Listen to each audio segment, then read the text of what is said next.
نحمده ونصلي على رسوله الكريم أما بعد. قال الله تبارك وتعالى في القرآن المجيد: أعوذ بالله من الشيطان الرجيم بسم الله الرحمن الرحيم. يا أيها الذين آمنوا اتقوا الله حق تقاته ولا تموتن إلا وأنتم مسلمون. صدق اللہ العظیم. بزرگوں اور پیارے بھائیوں، اللہ رب العزت کا بڑا کرم اور بڑا احسان ہے کہ ہم سب کو ایمان کی دولت سے نوازا ہے. اللہ رب العزت کی بارگاہ میں ہماری دعا ہے کہ ہمیں جب تک دنیا میں زندہ رکھے، ایمان اور عقائد کی سلامتی کے ساتھ رکھیں،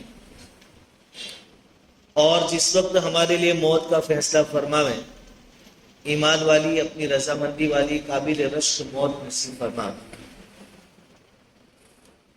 ایمان کی دولت کا مل جانا یہ اللہ رب العزت کا بہت بڑا احسان ہے ہم پر. اب ہمارے لیے فکر کی بات یہ ہے کہ اس ایمان کو بچا کر جانا ہے. ہماری کوشش یہ ہو کہ آخری کلمات جو موت کے وقت ہماری زبان سے نکلیں وہ ہو لا الہ الا اللہ محمد رسول اللہ صلی اللہ علیہ وسلم. علماء کرام فرماتے ہیں کہ جیسی زندگی گزری ہوگی ویسا آدمی کا انجام ہوگا، اور اللہ رب العزت کے وہاں اعتبار خاتمے کا ہے، اینڈ کا اعتبار ہے. جس کا خاتمہ اچھا اس کی آخرت اچھی. حضور صلی اللہ علیہ وسلم کا بھی ارشاد ہے: کما تعیشون تموتون، او کما قال علیہ الصلوۃ والسلام، کہ جس طرح تم زندگی گزارو گے ویسی موت تم کو آئے گی. زندگی اچھی ہے تو موت بھی اچھی آئے گی، کلمہ طیبہ نصیب ہوگا. اور حضور کا ارشاد یہ بھی ہے: من کان آخر کلامہ لا الہ الا اللہ دخل الجنہ. جس شخص کے آخری کلمات یہ ہوں گے لا الہ الا اللہ، وہ آدمی جنت میں داخل ہوگا. علماء کرام نے کچھ ایسے اسباب بیان فرمائے جن کے عمل کرنے سے، جن کو اپنانے سے موت کے وقت آدمی کو کلمہ طیبہ کی دولت نصیب ہوتی ہے. کچھ ایسے اعمال ہیں کہ بندہ اگر ان اعمال کو کرے تو مرتے وقت اس کو کلمہ طیبہ نصیب ہوتا ہے. پہلا عمل اپنی نگاہوں کی حفاظت، بد نظری سے اپنے آپ کو بچانا، اجنبیہ عورتوں کو دیکھنے سے اور غلط خواہشات کو دل میں پیدا ہونے سے اپنے آپ کو بچانا. بد نظری آج کے دور میں عام ہو رہی ہے. شادی بیاہ کے موقع ہیں، حتیٰ کہ غمی کے موقع، موت وغیرہ کے موقع ہیں، وہاں بھی بد نظری عام ہو رہی.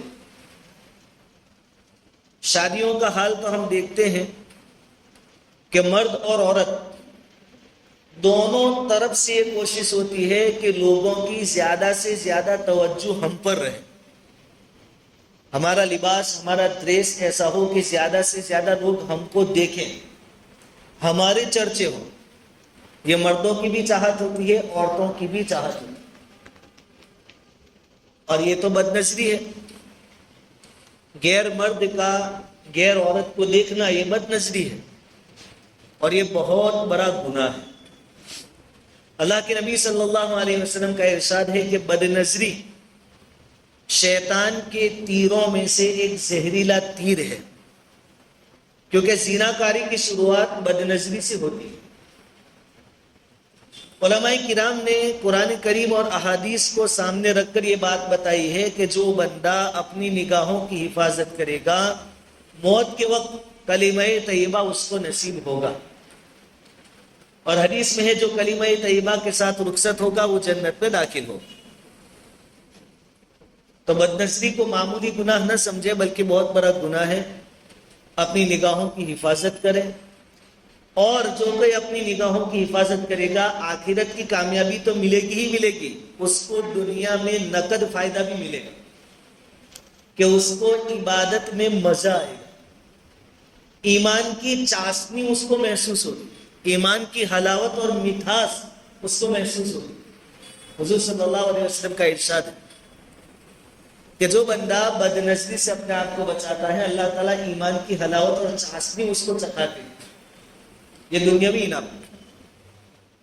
علامہ ابن قیم رحمۃ اللہ علیہ نے فرمایا کہ ایک مرتبہ اگر کسی کو ایمان کی چاشنی نصیب ہو جاتی ہے پھر وہ واپس نہیں لی جاتی، وہ حالت اس کی باقی رہتی ہے. اور جب موت تک یہ حالت رہے گی تو انشاءاللہ موت کے وقت اس کو کلمہ طیبہ بھی نصیب ہوگا اور یہ آدمی جنت میں بھی داخل ہو جائے گا. اس لیے اپنی نظروں کی حفاظت. جن لوگوں کے گھروں پر شادی بیاہ کے موقع ہوتے ہیں یا موت میت کے موقع ہوتے ہیں ان کو خود کو یہ چاہیے کہ مرد اور عورتوں کا انتظام الگ کریں. اگر یہ لوگ اس کے انتظام کی وجہ سے جمع ہوئے ہیں تو جتنا گناہ ان کو ہوگا انتظام کرنے والے کو بھی گناہ ہوگا. اب ہمارے یہاں حالات عام طور پر ہر جگہ یہ ہیں کہ شادی ہوئی تو دلہن کو باقاعدہ اسٹیج پر بٹھاتے ہیں، سب دیکھنے پیٹ بھر کر جی بھر کر. یہ سب سے بڑا بد نظری کا گناہ یہاں ہو رہا ہے. علماء کرام نے فرمایا ہے کہ اگر بد نظری سے انسان اپنے آپ کو نہیں بچائے گا تو بہت ممکن ہے کہ موت کے وقت کلمہ اس کی زبان پر نہیں آئے گا. اب یہ کوئی معمولی بات ہے؟ اس لیے بہت ضروری ہے کہ بد نظری سے کچھ بھی بچے اور دوسروں کو بھی بچانے کی کوشش کریں. ایک بد نظری ہے اپنی آنکھوں سے دیکھنا. بد نظری موبائل کے ذریعے بھی ہو سکتی ہے. آپ موبائل میں کوئی ایسی چیز دیکھ رہے ہیں جس میں غیر محرم عورتیں ہیں، ناچگار ہیں، اچھے خاصے حاجی نمازی لوگ جو نہ تو فلمیں دیکھتے ہیں نہ ڈرامے دیکھتے ہیں نہ ان کے کوئی غلط کام ہوتے ہیں، لیکن کم سے کم کامیڈی کی نیت سے ایسے ویڈیوز دیکھ لیتے ہیں تو وہ لوگ بھی اس گناہ میں شامل ہو جاتے ہیں. اس لیے بہت بچنے والی چیز ہے، بہت احتیاط کرنے والا معاملہ ہے کہ اپنے آپ کو بد نظری سے آدمی بچائے. تو پہلا سبب، اگر کوئی چاہتا ہے کہ موت کے وقت کلمہ طیبہ نصیب ہو اور میرے آخری الفاظ اشہد ان لا الہ الا اللہ واشہد ان محمدًا عبدہ ورسولہ ہو، یہ کہہ کر میری آنکھیں بند ہو جاوے، تو اس کو چاہیے کہ اپنی زندگی میں بد نظری کو دور کر دے، اپنی نگاہوں کی حفاظت کرے. ایک بات ہے.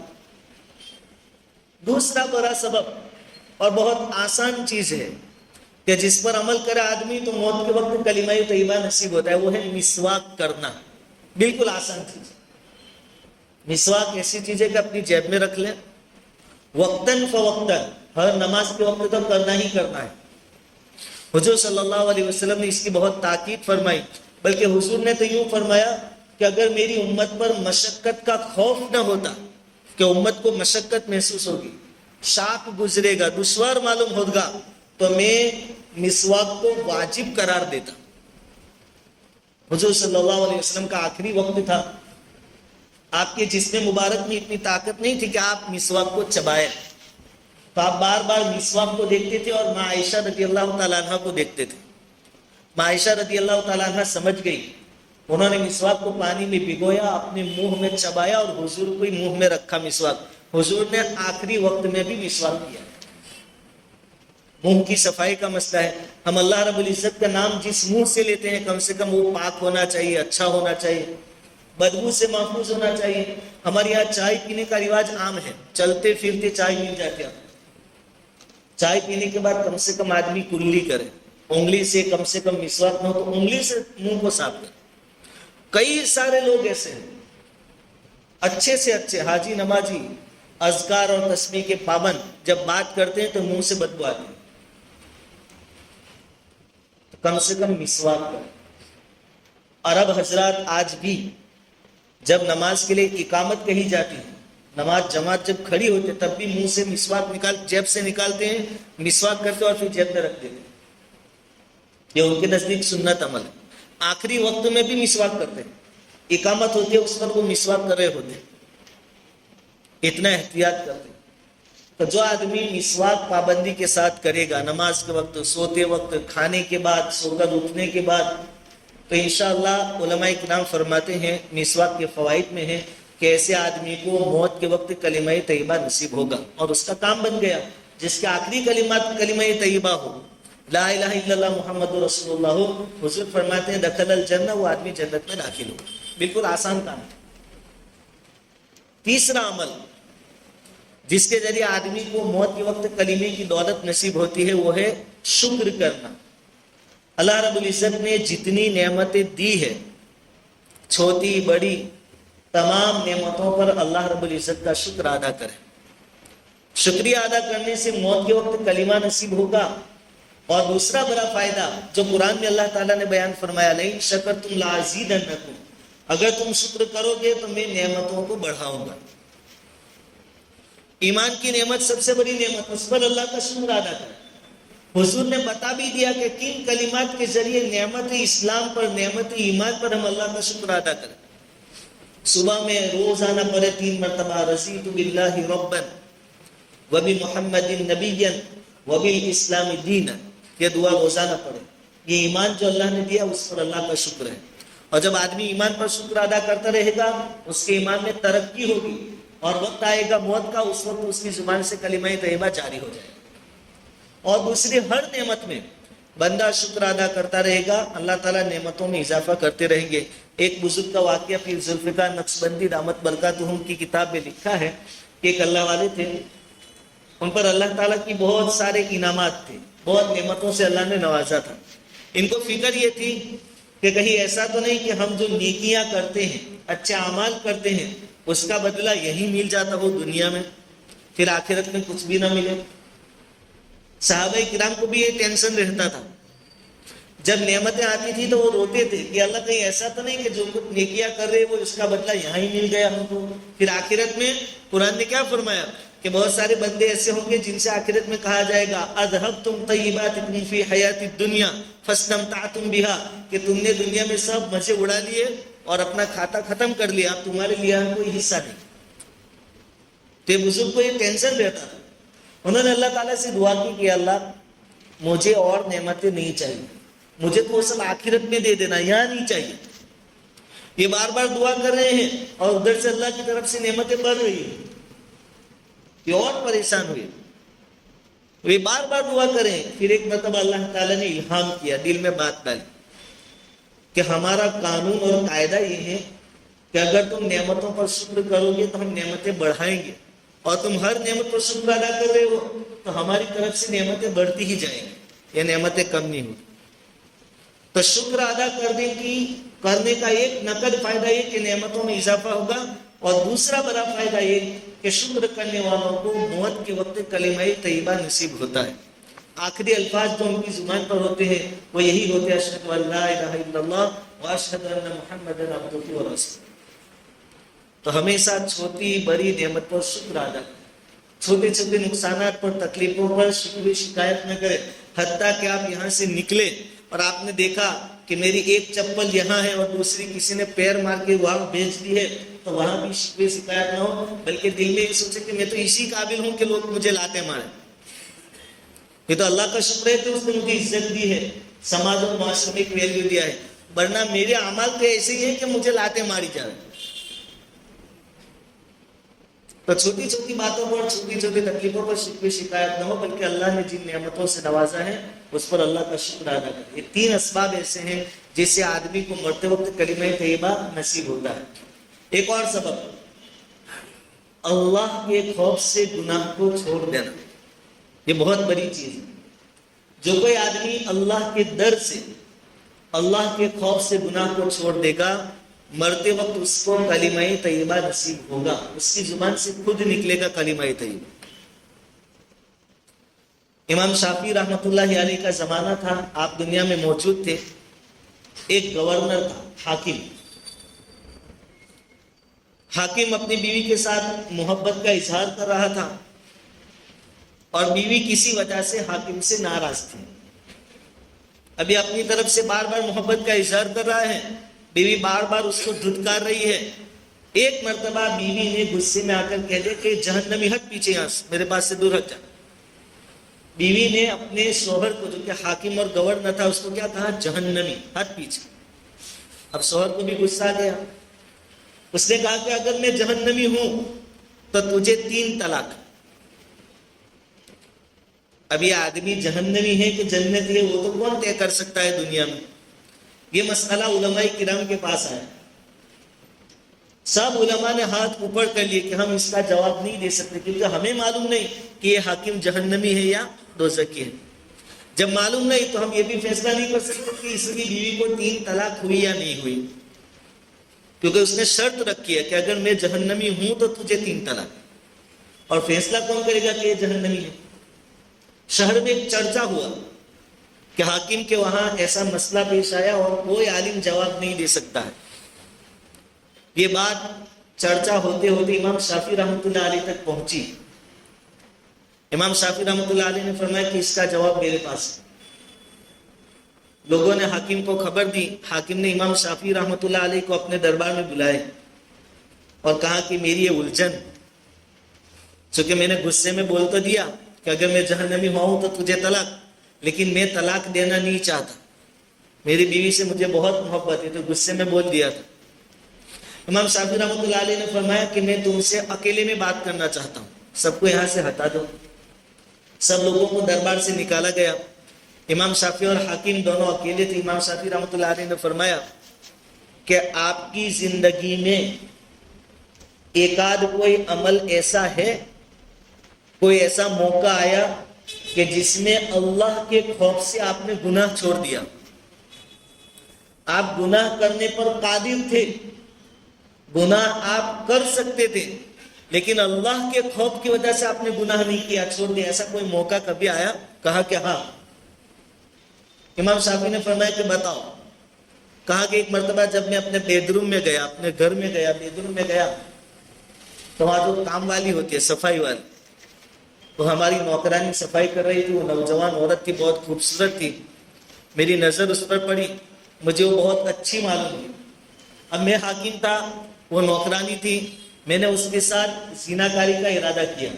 میں نے دروازہ بند کر دیا، لاک لگا دیا، اور جب میں اس کی طرف جانے لگا غلط ارادے سے، جیسے ہی قریب پہنچا، اس عورت نے کہا یا ملک اتق اللہ، اے بادشاہ اللہ سے ڈر. جیسے ہی میں نے اللہ کا نام سنا، میرے بدن پر کپ کپی طاری ہو گئی اور میں پیچھے ہٹ گیا. میں نے دروازہ کھول دیا اور اس کو وہاں سے بھگا دیا. اگر میں چاہتا تو میں حاکم تھا اور وہ نوکرانی تھی، میں اس کے ساتھ غلط کام آرام سے کر سکتا تھا، میرا کوئی کچھ بگاڑ نہیں سکتا تھا. لیکن اللہ کا لفظ سنا میں نے، اس نے اللہ سے ڈرایا تو میں ڈر گیا اور میں نے اس کو چھوڑ دیا. امام شافعی رحمۃ اللہ علیہ فرماتے ہیں کہ اب میں فتویٰ دیتا ہوں کہ آپ نے جو کہا تھا کہ اگر میں جہنمی ہوں تو بیوی کو 3 طلاق، آپ جہنمی نہیں ہیں، جنتی ہے، اور آپ کی بیوی کو طلاق نہیں ہوگا. یہ میرا فتویٰ ہے. اب عوام نے تو مان لیا، لیکن علماء کو منوانا، علماء کہہ رہے ہیں کہ آپ نے کیسے فیصلہ کیا کہ یہ جنتی ہے؟ چرچا ہوا. پھر امام شافعی رحمۃ اللہ علیہ نے علماء سے بیان فرمایا کہ دیکھو قرآن کیا کہتا ہے. وَأَمَّا مَنْ خَافَ مَقَامَ رَبِّهِ وَنَهَى النَّفْسَ عَنِ الْهَوَىٰ فَإِنَّ الْجَنَّةَ هِيَ الْمَأْوَىٰ. جو کوئی اپنے رب کے سامنے کھڑے ہونے سے ڈر گیا اور اپنے نفس کو خواہشات سے بچا لیا تو جنت اس کا ٹھکانہ ہوگا. اور یہ اپنی زندگی میں ایک مرتبہ جبکہ گناہ کرنے پر قادر تھا، اللہ کے خوف کی وجہ سے پیچھے ہٹ گیا تھا، یہ آدمی جہنم میں نہیں ہے، جنتی ہے، میں اس کی گارنٹی دیتا ہوں. تو یہاں اس کی بیوی طلاق سے بھی بچ گئی اور یہ آدمی جہنمی نہیں ہے. یہ بھی امام شافعی رحمۃ اللہ علیہ نے ثابت کر کے دکھایا. کس وجہ سے؟ کہ گناہ کرنے پر قادر تھا، اس کے باوجود اللہ کے خوف کی وجہ سے دور ہو گیا. تو جو آدمی گناہوں سے صرف اللہ کے خوف کی وجہ سے ڈرے گا اور دور رہے گا، موت کے وقت اس کی زبان سے کلمہ طیبہ جاری ہو جائے گا. لوگ اس کو کلمے کی تلقین کرے یا نہ کریں، اس کے آخری الفاظ ہوں گے اشہد ان لا الہ الا اللہ واشہد ان محمدًا عبدہ ورسولہ. اور جس کے آخری کلمات یہ ہوں گے، حضور فرماتے ہیں من کان آخر کلامہ لا الہ الا اللہ دخل الجنہ. جس کے آخری الفاظ کلمہ تھا وہ جنت میں داخل ہو جائے گی۔ ایسے دوسرے بھی بہت سارے اسباب ہیں، اعمال ہے، جس کی بدولت آدمی کو موت کے وقت کلمہ طیبہ کی دولت نصیب ہوتی۔ بہرحال آج 4 اسباب، 4 اعمال ایسے بیان کیے گئے جس کی وجہ سے اگر آدمی اس پر عمل کرے تو موت کے وقت کلمہ طیبہ نصیب ہوتا ہے اور آدمی کو جنت نصیب ہوتی ہے۔ ایک تھا بد نگاہی سے اپنے آپ کو بچانا، بد نظری سے بچانا۔ دوسرا ہے شکر ادا کرنا، اللہ نے جو نعمتیں دی ہے اس پر اللہ تعالیٰ کا شکریہ ادا کرنا۔ تیسرا یہ تھا کہ گناہ پر قادر ہے، اس کے باوجود اللہ کے خوف سے اپنے آپ کو گناہوں سے بچانا۔ اور چوتھا سبب تھا، چوتھا عمل تھا مسواک پابندی سے کرنا، منہ کی صفائی رکھنا۔ یہ 4 چیزیں ایسی بیان کی گئی، اگر کوئی آدمی ان پر عمل کرے گا تو موت کے وقت کلمہ طیبہ نصیب ہوگا۔ باقی جو اسباب اور اعمال ہیں انشاءاللہ آئندہ جمعہ کو سنیں گے۔ اللہ تعالیٰ عمل کی توفیق عطا فرمائے۔